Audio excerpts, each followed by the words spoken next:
Jimi stopped the rehearsal, turned to the older musician, extended his guitar, and said, "You show me." What happened next never left that room. But everyone who was there still remembers. Chicago. February 1968. A Tuesday afternoon that smelled like radiator heat and old wood. The rehearsal room was on the third floor of a building that had seen better decades. 5 people. Folding chairs. An amplifier that hummed even when nothing was plugged in. Light coming through a single window, catching dust that moved like it had nowhere else to be. Jimi Hendrix sat on the floor, back against the wall, Stratocaster across his lap, eyes half closed. Not performing. Just there. He'd been in Chicago for 2 days. The band had a show that night at the Kinetic Playground. But this afternoon, someone had mentioned a jam session. Informal.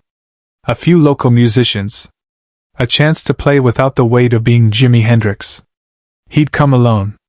No entourage. No cameras. Just him and his guitar climbing 3 flights of stairs to a room where nobody asked for autographs. The others were older. Chicago blues players who'd been working these rooms since before Jimi was born. They knew every bar on the South Side. Every after-hours spot. Every session player worth calling. They'd heard of Jimi Hendrix. Of course they had. Everyone had by then. But hearing about someone and sitting in the same room with them, those were different things. One of them was named William Hayes. 62 years old. Harmonica player. Wore suspenders and work shirts and had hands that looked like they'd built houses before they'd learned to play music. He'd backed Muddy Waters in '54. Had stories about chess records that he told the same way every time, like liturgy. William didn't say much when Jimi walked in. Just nodded. Watched him sit down on the floor instead of taking a chair. Watched him tune his guitar by ear, fingers moving across strings like he was checking in with an old friend. They'd been playing for maybe 40 minutes. Nothing structured. Just blues progressions, feeling each other out. The kind of playing where you listen more than you perform. Jimi played sparse. Simple. Let the other musicians carry the melody while he found spaces between their notes. He wasn't trying to impress anyone. That was clear. He was just listening. And then William said it. "You play too much." The room didn't stop exactly. But it shifted. The piano player's hands paused on the keys. The bass player looked up. The young guitarist in the corner, a kid named Marcus who'd been watching Jimi like he was trying to memorize something, went completely still. Jimi opened his eyes. Looked at William. Didn't say anything. William set his harmonica down on his knee. "All those effects. All that noise. That ain't blues. Blues is pure. You understand? It's about what you don't play as much as what you do. You're adding too much. Muddy wouldn't recognize what you're doing." Hendrix didn't raise his voice. He never needed to. The room held its breath. This was Chicago. William Hayes had earned his authority in these rooms over 40 years. He'd played with people whose names were carved into the foundation of this music. And here was Jimi Hendrix, famous, yes, revolutionary, certainly, but also young. 25 years old. An outsider to this tradition, even if his guitar spoke the language. Jimi stood up slowly. Not aggressive. Just unfolding. He looked at William for a long moment. Then he looked at his Stratocaster. "You want traditional?" Jimi asked quietly. "I want honest," William said. "I want blues that respects where it came from." Jimi nodded. Then he did something no one expected. He walked across the room to William. Extended his guitar. Held it out like an offering. "You show me," Jimi said. The words were soft. No challenge in them. No sarcasm. Just invitation. William stared at the guitar. At Jimi's face.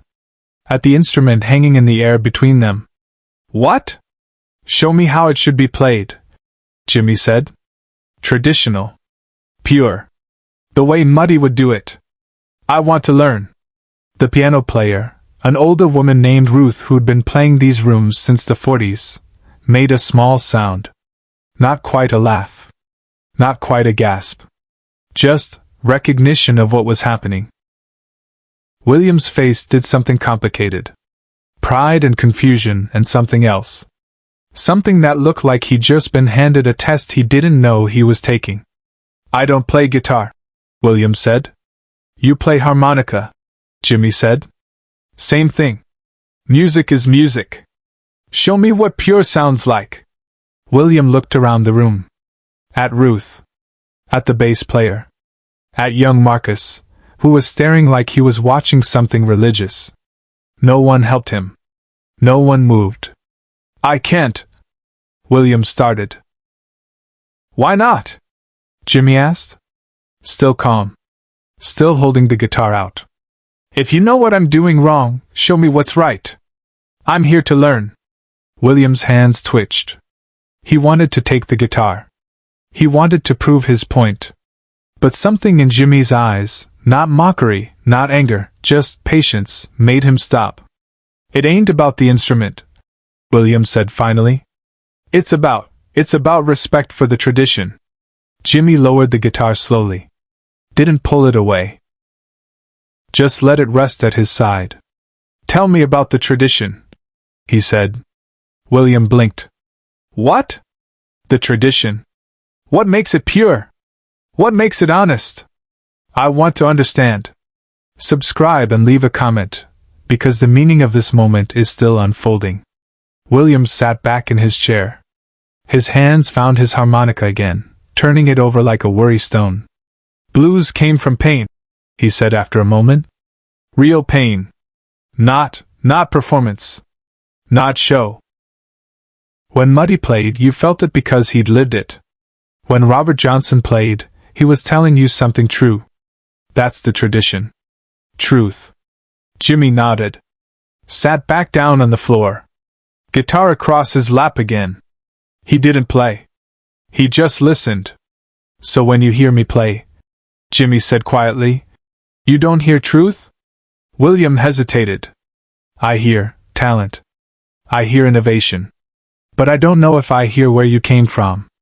"I came from Seattle," Jimi said. "Grew up poor. Black kid in a white city. Father was a drunk. Mother died when I was 15. Joined the army because I didn't have anywhere else to go. Got discharged. Played backup for Little Richard, the Isley Brothers, anybody who'd hire me. Slept in train stations. Ate one meal a day when I was lucky."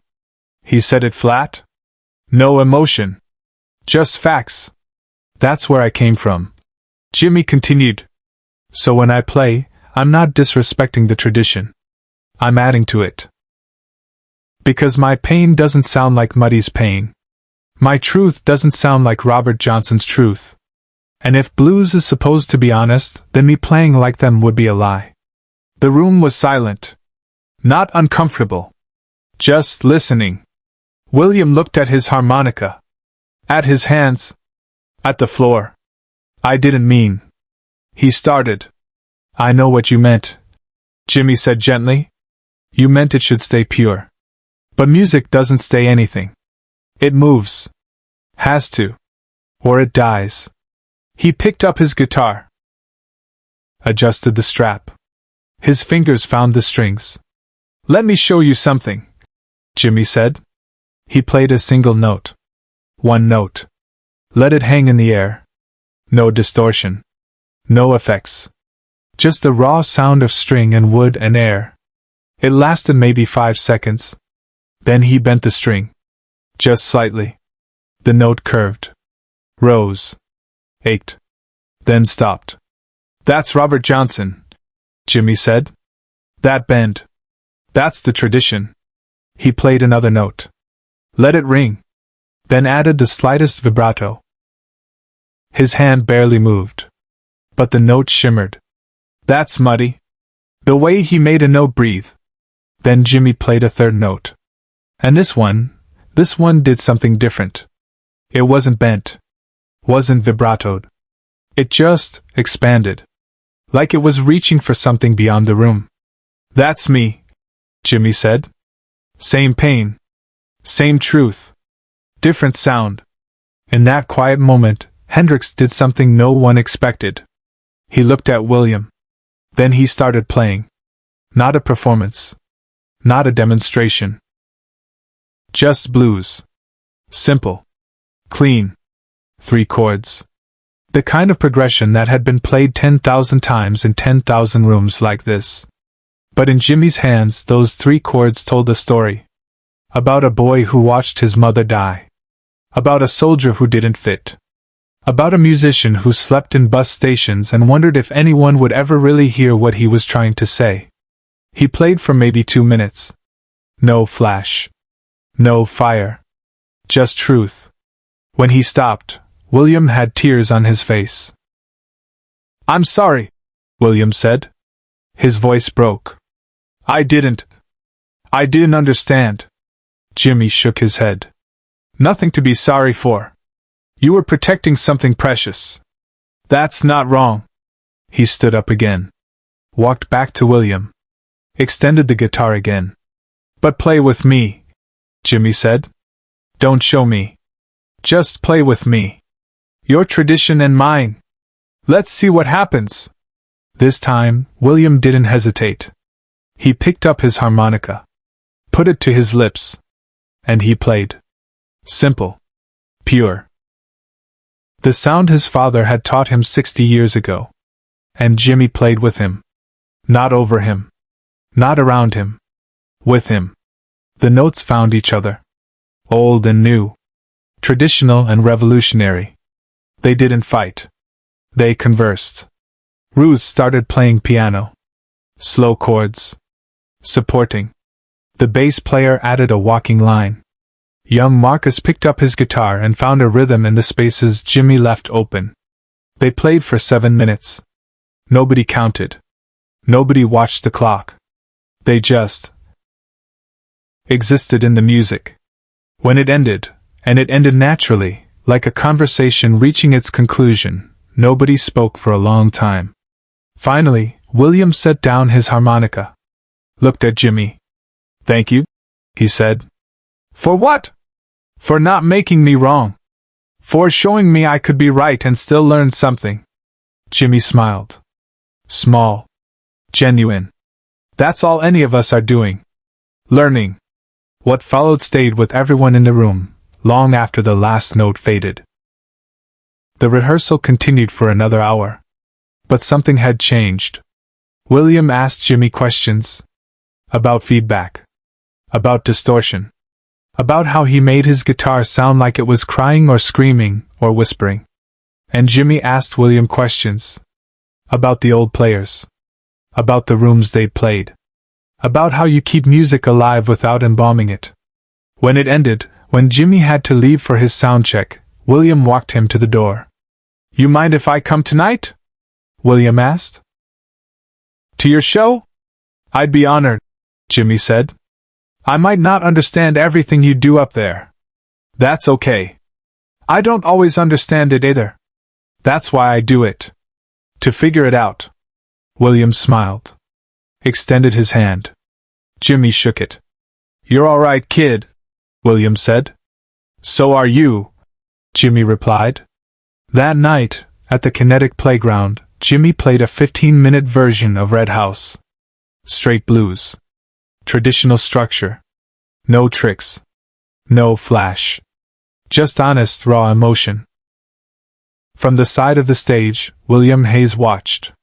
Tears on his face. Harmonica in his pocket. 3 years later, when Jimi died, William was one of the first people reporters found. They wanted stories. Quotes. Something sensational. William told them about a Tuesday afternoon in a rehearsal room. About a young musician who could have humiliated him but chose to honor him instead. About learning that tradition isn't a wall. It's a foundation. "He didn't have to teach me that," William said. "But he did. And I never forgot." Share and subscribe. Some stories deserve to be remembered. Young Marcus, the guitarist who'd watched it all, became a music teacher. For 40 years he told his students about that day. About watching ego dissolve in the presence of genuine mastery. About the difference between proving you're right and finding what's true. The guitar Jimi extended to William that day, the Stratocaster, it's in a museum now. But that gesture, that moment of offering? That lived in every person who was in that room. Pure. Honest. Traditional in the way that matters most. Not in what it preserved, but in what it honored. The rehearsal room is gone now. The building was torn down in 1983. Replaced by a parking structure that serves a corporate office. Nobody walking past that spot knows what happened there. Nobody thinks about the third floor, the window light, the 5 people who witnessed something that couldn't be photographed. Ruth, the piano player, kept a notebook. She wrote about that day. One sentence, dated February 13, 1968. Today I watched a master teach without speaking, and a skeptic learn without admitting defeat. The music won. She kept that notebook until she died in 1991. Her daughter found it, read that entry, and didn't understand what it meant.